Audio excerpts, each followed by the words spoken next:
Au pied du Puy-de-Dôme, à Clermont-Ferrand, les blés poussent sous très haute surveillance. Une équipe de l'INRA cherche des réponses à un nouveau problème de société, le rejet du gluten dans l'alimentation.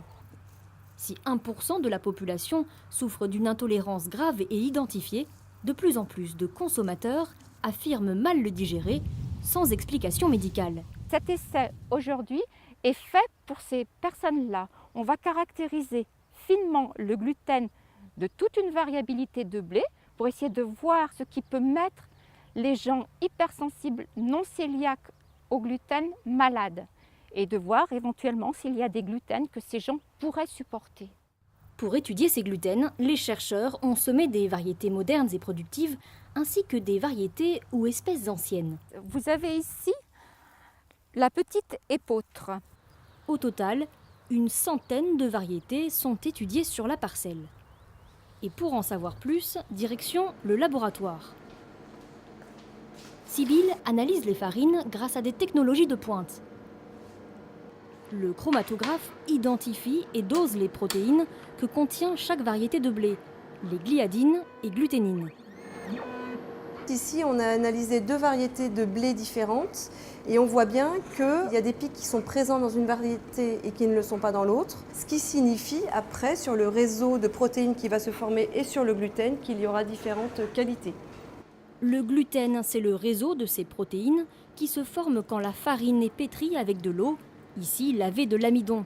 En fonction de sa composition, il peut être plus ou moins visqueux et élastique, un peu comme du chewing-gum. Tout le monde peut faire du gluten à la maison. Démonstration lors d'un atelier boulangerie. Comme de la levure, cette machine envoie du gaz dans la pâte. Certains gluten gonflent bien plus que d'autres.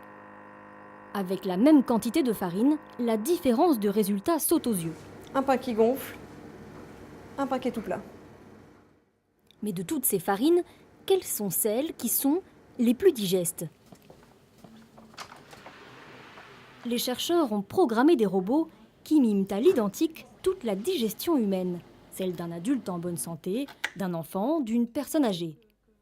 Je place la bouchée de pain dans la chambre de mastication Première étape, le masticateur. avec un petit peu de salive artificielle. La mâchoire mobile comprime et cisaille le bout de pain contre une mâchoire fixe. Après une vingtaine de coups de dents, la bouchée peut filer vers le digesteur. Lorsque l'estomac a suffisamment travaillé, les particules qui sont plus petites que 2 mm peuvent s'écouler jusqu'à l'intestin. Pompes, filtres et enzymes peuvent agir comme un tube digestif en bonne santé ou déficient.